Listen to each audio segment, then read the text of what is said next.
అందరికీ నమస్కారం. ఈరోజు మీ అందరికీ నేను వినిపించబోయే కథ ప్రేమిస్తే ఏమవుతుంది. రచయిత వెన్నకోట సుశీలాదేవి గారు.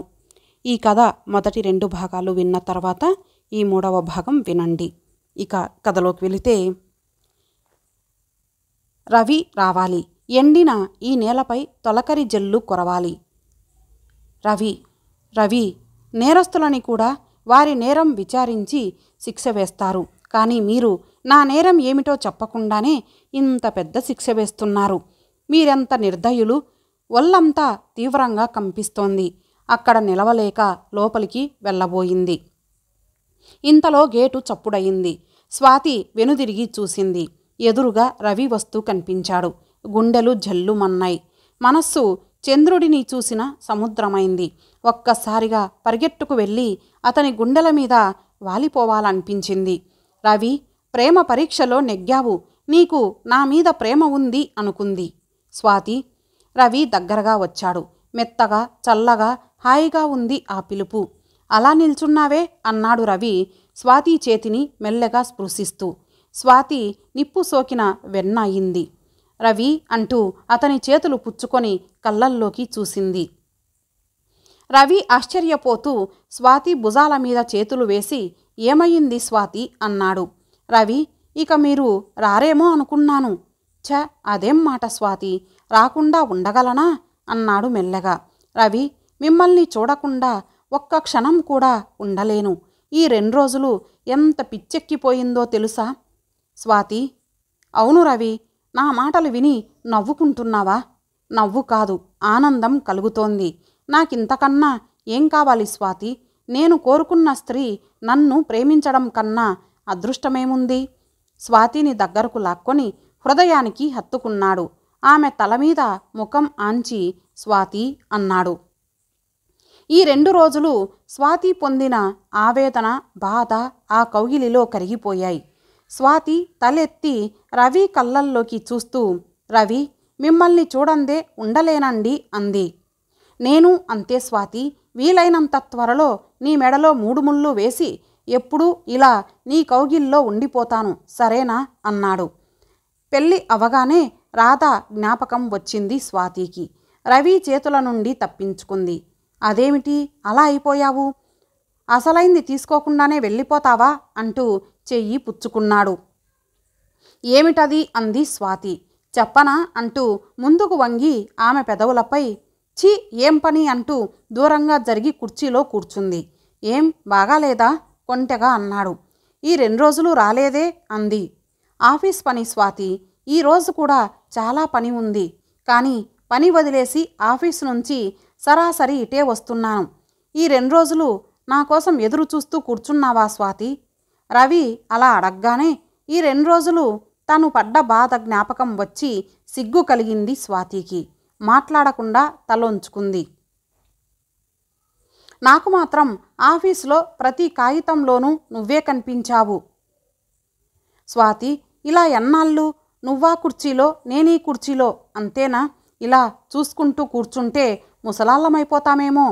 రవి మాటలకు ఏం సమాధానం చెప్పలేకపోయింది స్వాతి. రాధే కనుక లేకపోయినట్లయితే ఈ పాటికి అతని చేత 3 ముళ్ళు వేయించుకొని హాయిగా కాపురం చేస్తూ ఉండేది. కాలమే మన సమస్యని పరిష్కరించాలి రవి. స్వాతి, చాలా అన్యాయంగా మాట్లాడుతున్నావు. ఇంత ప్రేమ చూపిస్తావు, పెళ్ళికి ఎందుకు ఒప్పుకోవు? నీ మనస్సు ఏమిటో నాకు అర్థం కావడం లేదు.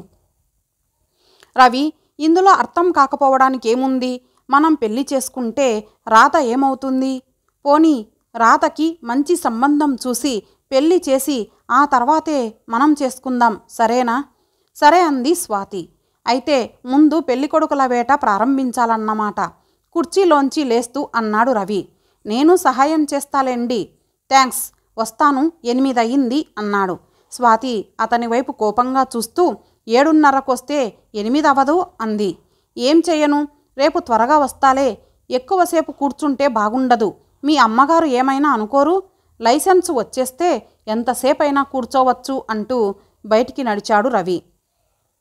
ఒకరోజు సాయంత్రం కాలేజీ వదిలాక ఇంటికి బయలుదేరబోతుంటే కళ్యాణి ఆపింది. స్వాతి, కాలేజీ అవగానే అలా పరిగెట్టకపోతే కాసేపు ఉండకూడదు, నేను వస్తాను. స్వాతి మనస్సులో రవి మెదిలాడు. ఈరోజు రవి వస్తాడు, వచ్చి తన కోసం ఎదురు చూస్తూ కూర్చుంటాడేమో. కానీ అది కళ్యాణితో ఎలా చెప్పడం? ఏమిటి ఆలోచన? పద పద అంటూ బ్యాగు సర్దుకొని కళ్యాణి స్వాతితో పాటు బయటకు వచ్చింది. కళ్యాణి, మీ అమ్మగారు ఎలా ఉన్నారు? స్వాతి అడిగింది. ఎలా ఉంటారు? పక్షవాతంలో ఉన్నవాళ్ళు. అది తగ్గదు, హెచ్చదు. ఏం మాటలవి కళ్యాణి? ఆవిడ బాధ చూడలేక అలా అన్నాలే. తమ్ముళ్ళు చెల్లెళ్ళు బావున్నారా? ఏమిటా పరామర్శ? ఎన్నాళ్లకో కనపడ్డదానిలా అంది కళ్యాణి. ఏం లేదు, తెలుసుకుందామని. అంతగా తెలుసుకోవాలని ఉంటే మా ఇంటికి రా. ఇప్పుడా అని పిలిచింది కళ్యాణి. స్వాతి మనస్సులో తన కోసం ఎదురు చూస్తూ కూర్చునే రవి మెదిలాడు. ఆలోచన కట్టిపెట్టి ఇంటికి రా అని రోడ్డు మీద పోతున్న రిక్షాని ఆపి ఎక్కింది కళ్యాణి. స్వాతి కూడా తప్పనిసరిగా ఎక్కి కళ్యాణి ప్రక్కన కూర్చుంది. ఇది వరకు రోజు సినిమాకో బజారుకో షికారుకో వెళ్ళేవాళ్ళం. మనిద్దరం కలిసి సినిమాకి వెళ్ళి 3 నెలలయ్యింది తెలుసా అంది కళ్యాణి. అవును, రవితో పరిచయమై రేపటికి 3 నెలలు. చక్కగా జ్ఞాపకం చేసింది. తన పరిచయానికి గుర్తుగా రవికి ఏదైనా ప్రజెంట్ చేయాలి అనుకుంది స్వాతి. నాతో మాట్లాడదలుచుకోలేదా? అబ్బే, అదేం లేదు, కానీ ఇంకెవరైనా వస్తున్నారా అని అడిగింది స్వాతి. నువ్వొక్కదానివే. కళ్యాణి, నీ పుట్టినరోజని కాస్త ముందుగా చెప్పకూడదు? పోనీ పొద్దున్నైనా చెప్పాల్సింది. అసలు నీకు మనుషులు కనిపిస్తున్నారా? నన్ను చూస్తే నేను చెప్పకుండానే తెలిసేది. అప్పుడు చూసింది పరీక్షగా స్వాతి. కళ్యాణి తలంటు పోసుకొని గ్రీన్ బోర్డర్ ఉన్న కాశ్మీర్ సిల్కు చీర కట్టుకుంది. నిజంగా ఇవాళ కొత్తగా ఉంది కళ్యాణి. ఏమయ్యింది మీ ప్రేమ వ్యవహారం అని అడిగింది కళ్యాణి. ఏమీ కాలేదు అంది స్వాతి సంభాషణ తుంచేస్తూ. కానీ స్వాతి, నువ్వు ప్రేమలో పడ్డావంటే చాలా ఆశ్చర్యంగా ఉంది. ఎంతో సీరియస్గా ఉంటావు. నీ దగ్గరకొచ్చే ధైర్యం అసలు ఏ మగాడికైనా ఉందా? అవును, ఎవరికీ ధైర్యం లేదు. ఆడపిల్లని ఎలా ఆకర్షించాలో ఈ లోకంలో ఎంతమందికి తెలుసు? రిక్షా కళ్యాణి ఇంటి ముందు ఆగింది. ఇద్దరు రిక్షా దిగారు. మెట్లెక్కి లోపలికెళ్లారు. కూర్చో స్వాతి అని కళ్యాణి లోపలకు వెళ్ళబోయింది. ఇంతలో బయట నుంచి కళ్యాణి అన్న పిలుపు వినిపించింది. కళ్యాణి గుమ్మంలోంచి బయటికి తొంగి చూసి, ఓ నువ్వా మోహన్, రారా, నీకోసమే ఎదురు చూస్తున్నా అంటూ ఆహ్వానించింది. స్వాతి అతన్ని చూసింది. ఎర్రగా సన్నగా ఉన్నాడు. కళ్యాణి ఇద్దరినీ పరస్పరం పరిచయం చేసింది. కూర్చో మోహన్ అని లోపలికి వెళ్ళింది కళ్యాణి. స్వాతి కిటికీలో నుండి బయటికి చూస్తోంది. మోహన్ గోడమీద ఉన్న క్యాలెండర్లను చూస్తున్నాడు. కళ్యాణి 2 ప్లేట్లతో టిఫిన్ తెచ్చింది. బద్ధ శత్రువుల్లా కూర్చున్న వారిద్దరినీ చూసి నవ్వుతూ, అదేమిటి ఇద్దరూ పోట్లాడుకున్నారా అంటూ ఇద్దరికీ చెరో ప్లేటు ఇచ్చింది. తను ఒక కుర్చీ లాక్కొని కూర్చొని, ఎలా ఉన్నాడు మీ బాస్ అడిగింది మోహన్ని. అలాగే ఉన్నాడు స్వాతి. వీళ్ళ బాస్తో ఎవడో 3 నెలల్లో చస్తావని చెప్పాడట. అప్పటి నుంచి ఆయన బెంగ పెట్టుకొని చిక్కి శల్యమవుతున్నాడు. వాడి జోస్యం ఏమో కానీ ముందు ఈ బెంగతోనే చచ్చేటట్టున్నాడు అంది స్వాతితో. తొందరగా చస్తే పీడా వదులుతుంది అన్నాడు మోహన్. నీకేం, నువ్వంటే మీ బాస్కి ఇష్టమేగా. ఇంతలో లోపల నుండి కళ్యాణిని పిలవడంతో లేచి వెళ్ళింది కళ్యాణి. స్వాతి అక్కడ ఉన్నదన్న మాటే కానీ మనసంతా రవి మీదే ఉంది. రవి వచ్చి ఉంటాడు. తన కోసం ఎదురు చూస్తూ ఉంటాడేమో. తను ఇంకా రాలేదని బాధపడతాడేమో. చూసి చూసి విసుగు పుట్టి వెళ్ళిపోతాడేమో. ఆ క్షణాన ఇంటి ముందు వాలాలనిపించింది స్వాతికి. స్వాతి, ప్లేట్లో చెయ్యి పెట్టుకొని అలా కూర్చున్నావే కళ్యాణి అడిగింది. ఏం లేదే, తినాలనిపించడం లేదే. కళ్యాణి నవ్వింది. స్వాతి, నీ బాధ నాకు తెలుసు. ముందు ఈ కాఫీ తాగి వెళ్ళు అంటూ కప్పు అందించింది. స్వాతి కాఫీ తాగుతోంది. కళ్యాణి మోహన్ తనకు బర్త్డే ప్రెజెంట్గా ఇస్తానన్న ఉంగరాన్ని గూర్చి ఆలోచిస్తోంది. స్వాతి కాఫీ తాగడం ముగించి తన బ్యాగ్ తీసుకొని లేచి నిలబడి బర్త్డే విషెస్ చెప్పింది. వస్తా కళ్యాణి. వస్తానండి మోహన్ గారు అని బయటికొచ్చి రిక్షా ఎక్కింది స్వాతి. స్వాతి ఇంటికొచ్చేసరికి రవి తండ్రితో మాట్లాడుతున్నాడు. అతడిని చూసి అమ్మయ్య వెళ్ళిపోలేదు అనుకొని గబగబా లోపలికొచ్చింది. ఇవాళ ఆలస్యం అయిందేమ్మా అని అడిగాడు తండ్రి. కళ్యాణి బర్త్డే పార్టీకి పిలిస్తే వెళ్ళాను అని రవి వైపు చూస్తూ మీరొచ్చి చాలాసేపు అయ్యిందా అని అడిగింది. ఒక అరగంట అవుతుంది. అయినా ఇన్నాళ్ళకి మీ నాన్నగారితో మాట్లాడే అవకాశం లభించింది అన్నాడు రవి. మీకు కాఫీ తెస్తాను అని లోపలికెళ్ళి కాఫీ తెచ్చి రవికిచ్చింది. రవి దాన్ని అందుకుంటూ గోవిందం వైపు చూసి మీరు అన్నాడు. నేను తాగాను, మీరు తీసుకోండి. స్వాతి ప్రక్క కుర్చీలో కూర్చుంది. రిటైర్ అయిన తర్వాత జీవితం చాలా డల్గా ఉన్నదండి అన్నారాయన. రోజు నేను వచ్చి మీకు కంపెనీ ఇస్తాలేండి అన్నాడు రవి స్వాతి వైపే దొంగ చూపులు చూస్తూ. అలాగే, అంతకంటేనా? ఇవాళ వివేకానంద మందిరంలో లెక్చర్ ఉంది, వెడతాను అని లేచాడాయన. స్వాతి లేచి గదిలోకెళ్ళింది. రవి కూడా లేచాడు. ఆయన గేటు దాటాక గదిలోకొచ్చాడు. స్వాతి తల ఉంచుకొని మ్యాగజైన్ ఏదో చదువుకుంటోంది. తమరలా పుస్తకం చదువుకోవడంలో ఉద్దేశం నన్ను వెళ్ళిపోమ్మనే? కోపమా అన్నాడు రవి. కోపమా? నాకెందుకు? అయినా నీ మీద కోపం తెచ్చుకోవడానికి నేనెవర్ని అంది మూతి బిగిస్తూ. ఎవరివో చెప్పనా? ఈ హృదయానికి రానివి, వీడి చేత పూజలందుకునే దేవతవి అన్నాడు తనని వేలెట్టి చూపుకుంటూ. మాటల చమత్కారానికేం బాగానే ఉంది అంది మూతి విరుస్తూ. మాటలే కాదు, చేతల్లో కూడా చమత్కారం ఉంది, చూపనా అన్నాడు స్వాతి ముక్కు పట్టుకొని ఊపుతూ. స్వాతి రవి చేయి తీసేస్తూ, ఇది ఇల్లు, లోపల అమ్మ ఉంది, తమరు హద్దుల్లో ఉండాలి, అలా కూర్చోండి బుద్ధిగా అంది. చిత్తం, దేవిగారి ఆజ్ఞ అన్నాడు చేతులు కట్టుకొని తల వంచుతూ. అతని అభినయానికి స్వాతి పక్కున నవ్వింది. అమ్మయ్యా, ఇప్పటికి ముత్యాలు రాలాయి, కోపం పోయినట్లేనా? స్వాతి అతని కళ్ళల్లోకి చూస్తూ, రవి, కోపం కాదు, బాధ. మీరు ఒక్కరోజు రాకపోతే ఎంత పిచ్చెక్కిపోతుందో తెలుసా? రవి, మిమ్మల్ని చూడకుండా ఒక్క క్షణం కూడా ఉండలేను. దయచేసి రోజూ రండి. స్వాతి అభ్యర్థనకు కరిగిపోయాడు. స్వాతి చేతిని తన చేతిలోకి తీసుకొని ఒక్కొక్కసారి అనిపిస్తూ ఉంటుంది, ఈ ఉద్యోగానికి రిజైన్ చేసి నిన్ను తీసుకొని ఏ కాశ్మీరో సిమ్లాకో వెళ్ళిపోవాలని అన్నాడు. వెళ్ళిపోదాం రవి, అక్కడో చిన్న కుటీరం వేసుకుందాం, ఇంటి ముందు చక్కటి పూలతోట కూడా వేసుకుందాం, చెట్లకి కాసే కాయలు తింటూ సరస్సుల్లోని నీళ్లు తాగుతూ ఎదురెదురుగా కూర్చొని రోజల్లా కబుర్లు చెప్పుకుంటూ ఉంటే ఎంత బాగుంటుందో కదా. జీవితంలో అంతకంటే ఏం కావాలి? స్వాతి తన్మయత్వంతో అంటోంది.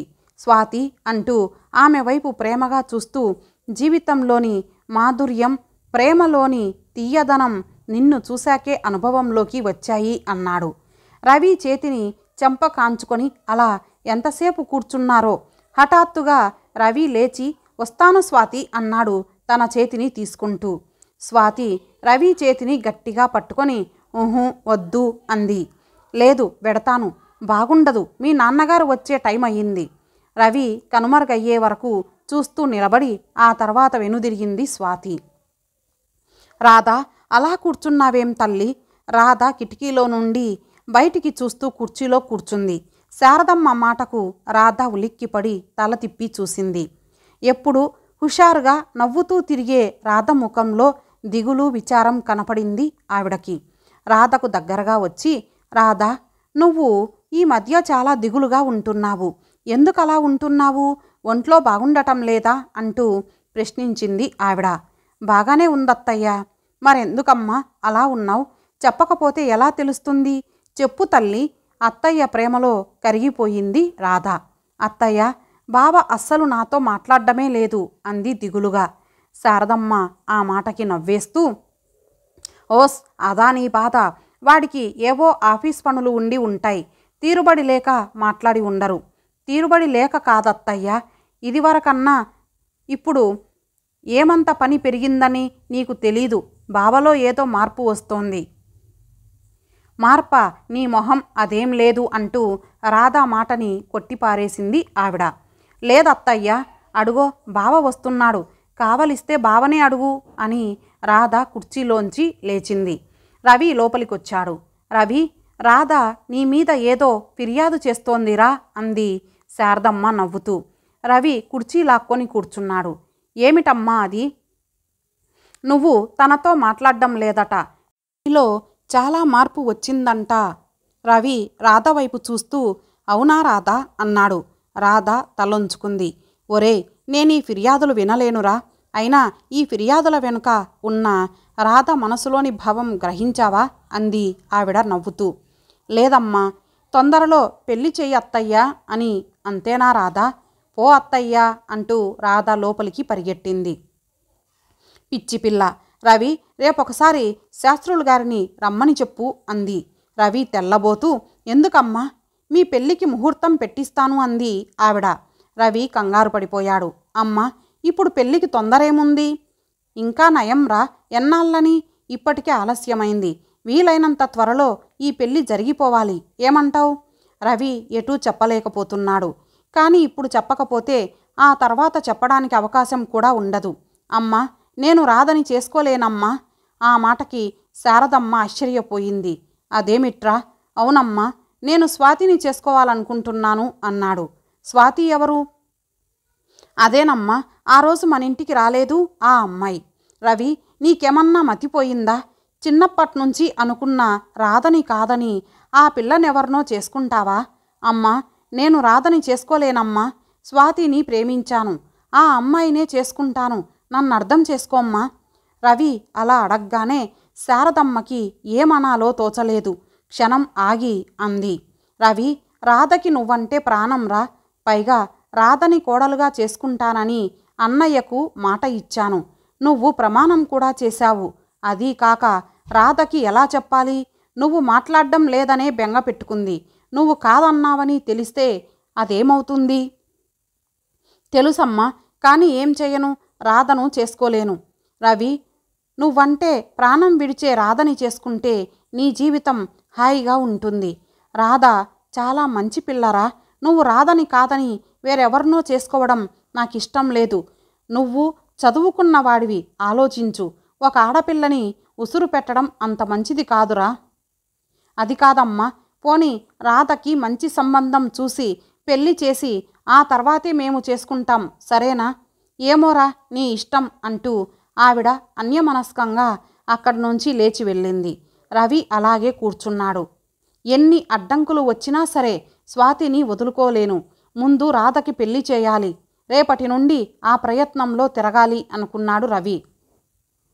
హలో మోహన్. ఫ్యాన్సీ స్టోర్లో ఏదో కొంటున్న మోహన్ వెనుదిరిగాడు. కళ్యాణి నవ్వుతూ కనిపించింది. మోహన్ ముఖం విప్పారింది. కళ్యాణి, చాలా రోజులకి కనిపించావు అన్నాడు సంతోషంగా. అయ్యిందా నువ్వు కొనడం అని అడిగింది కళ్యాణి. నువ్వు? నేనేం కొనక్కర్లేదు. బయట నీ స్కూటర్ చూసి లోపలికొచ్చాను. మోహన్ ప్యాకెట్ తీసుకొని డబ్బులిచ్చేసి బయటకొచ్చాడు. కళ్యాణి తన చీర ప్యాకెట్ స్కూటర్లోకి తగిలించిన బాస్కెట్లో వేసింది. మోహన్ ఆకలి దంచేస్తోంది. ముందు ఏదైనా హోటల్కి తీసుకెళ్ళు. అలాగే ఎక్కు అని స్కూటరు స్టార్ట్ చేశాడు. కళ్యాణి వెనక ఎక్కింది. క్షణంలో హోటల్ ముందు ఆపాడు స్కూటర్ని. ఇద్దరూ ఫ్యామిలీ రూమ్లో కూర్చున్నారు. ఇప్పుడు చెప్పు, ఇన్నాళ్ళు తమరెక్కడికెళ్ళారు అని అడిగింది కళ్యాణి. ఫ్రెండ్ మ్యారేజ్ అయితే వెళ్ళాను. పోనీ వెళ్ళేటప్పుడు కాస్త చెప్పకూడదు? చెప్పాలని అనుకున్నాను, కానీ అర్జెంటుగా వెళ్లాల్సి వచ్చింది కళ్యాణి అన్నాడు మోహన్. ఇంతలో సర్వర్ వచ్చాడు. కళ్యాణి టిఫిన్ ఆర్డర్ చెప్పింది. సర్వర్ వెళ్ళాడు. మోహన్, అర్జెంటుగా 100 రూపాయలు కావాలి, ఉన్నాయా అని అడిగింది కళ్యాణి. ఎందుకు అంటూ మోహన్ చిట్లించాడు. ఇప్పటికే కళ్యాణికి చాలా ఇచ్చాడు. తను ఒక సామాన్య ఉద్యోగస్తుడే. ఎప్పటికప్పుడు కళ్యాణితో తన విషయం చెప్పాలనుకుంటాడు, కానీ చెప్పలేకపోతున్నాడు. కళ్యాణికి డబ్బు మీద ఉన్న వ్యామోహం తనకు తెలుసు. తను డబ్బులేని వాడినని తెలిస్తే తనకు దూరమవుతుందేమోనని భయం. కానీ చెప్పకుండా ఎన్నాళ్ళిలా? ఏం లేవా మోహన్? ఉంది, ఇస్తాను అన్నాడు. కళ్యాణి తేలిగ్గా ఊపిరి పీల్చుకుంది. సర్వర్ టిఫిన్ తెచ్చాడు. కళ్యాణి ఒక ప్లేటు తన ముందుకు లాక్కొని తినసాగింది. కళ్యాణి, నీతో ఒక విషయం మాట్లాడాలి అన్నాడు మోహన్. కళ్యాణి ఆశ్చర్యంగా చూసింది. మాట్లాడు మోహన్. ఇక్కడ కాదు, ఏదైనా ప్రశాంతమైన ప్రదేశానికి వెళ్దాం. ఓ ఎస్, దానికేం, అలాగే. రేపు చెప్తాను ఎక్కడికి వెళ్ళాలో. కాఫీ టిఫిన్ ముగించి బయటికి వచ్చారు. కళ్యాణి టైం చూసింది. 9 అయ్యింది. సెకండ్ షోకి వెళ్దామా మోహన్? నేను రాలేను కళ్యాణి, కొద్దిగా పనుంది అన్నాడు. కళ్యాణికి నిరాశ కలిగింది. సరే అయితే నన్ను ఇంటి దగ్గర దింపేయ్ అంది స్కూటర్ ఎక్కుతూ. మోహన్ కళ్యాణిని ఇంటి దగ్గర దింపాడు. కళ్యాణి ఇంట్లోకి వెళుతూ రేపు కనిపిస్తావా అంది. ఆ అన్నాడు మోహన్. కళ్యాణి ఇంట్లోకి వెళ్ళిపోయింది. బట్టలు మార్చుకుంటూ అనుకుంది. మోహన్ ఏదో ముఖ్య విషయం మాట్లాడాలి అన్నాడు. ఏమిటో అది. అయినా మోహన్ ఒట్టి సెంటిమెంటల్ ఫూల్. ఎక్కడికి రాడు. నీతులు నియమాలు అని మడి కట్టుకొని కూర్చుంటే మనిషి ఏం సుఖపడతాడు? మోహన్ తనకు ఈ నెలలో గొలుసు చేయిస్తానన్నాడు. ఈ మాట కనిపించినప్పుడు గుర్తు చేయాలి అనుకుంది. చెల్లెలు భోజనానికి పిలవడంతో లోపలికి వెళ్ళింది కళ్యాణి. స్వాతి తలెత్తి రవి వైపు చూసింది. రేపు కృష్ణా బ్యారేజ్కి వెళ్దామా అన్నాడు. ఎందుకు అంది స్వాతి. ఎందుకేమిటి? ఎప్పుడూ ఈ 4 గోడల మధ్య కూర్చోడమేనా? కాస్త మనసు విప్పి మాట్లాడుకుందాం. రోజూ మాట్లాడుకుంటూనే ఉన్నాంగా. ఏం మాట్లాడుకుంటున్నాం? నా మొహం. ఏ మాట మాట్లాడాలన్నా ఎవరన్నా వింటారేమోనని భయం. మరైతే అక్కడ ఉండరా మనుషులు? ఉంటారు. కానీ వాళ్ళు మనల్ని గూర్చి పట్టించుకోరు. అటువంటి చక్కటి ప్రదేశంలో కూర్చొని నీ కళ్ళల్లోకి చూస్తుంటే ఎన్ని కబుర్లు వస్తాయనుకున్నావు? స్వాతి కళ్ళల్లోకి కొంటెగా చూస్తూ అన్నాడు. స్వాతి చిన్నగా నవ్వుతూ ఏమిటో ఆ కబుర్లు అంది. మచ్చుకొకటి చెప్పనా? చల్లని వెన్నెల రోజున మల్లెలు పరిచిన బెడ్ మీద తెల్లచీర కట్టుకొని నువ్వు పడుకుంటే నీలోని అందాల్ని నేను చూస్తుంటే అంతకంటే స్వర్గం ఎక్కడుంటుందంటాను. స్వాతి ముఖం చిట్లించింది. ఏం మాటలవి? ఏం బాగాలేదా? అయినా సౌందర్యాన్ని గూర్చి నీకేం తెలుసు స్వాతి? నీ అణువణువులోని సౌందర్యం దర్శించి తరించాలి. స్వాతి కోపంగా మళ్ళీ అవే మాటలా అంది. తప్పేం ఉంది స్వాతి? ప్రతి మనిషిలోనూ కొద్దో గొప్పో సౌందర్యారాధన ఉంటుంది. సృష్టిలోని సౌందర్యానికి పరాకాష్ట స్త్రీ. అందమైన స్త్రీ సౌందర్యాన్ని తనివి తీరా చూడటం కన్నా సౌందర్యోపాసకుడు కోరుకునేదేముంది? కళారాధకులు ఆరాధించేది ఆ సౌందర్యాన్నే కదా. అలా ఉద్వేగంగా చెప్తున్న రవికి ఏం సమాధానం చెప్పాలో తోచలేదు స్వాతికి. స్వాతి, నా కోర్కె తీర్చవు? రవి కంఠంలోని ఆర్ద్రతకు చెలించిపోయింది స్వాతి. తీరుస్తాను రవి, మీకోసం ఏదైనా చేస్తాను. మీరడిగినదేదీ కాదనలేను అంది స్వాతి. లేచి స్వాతి దగ్గరికి రాబోయాడు రవి.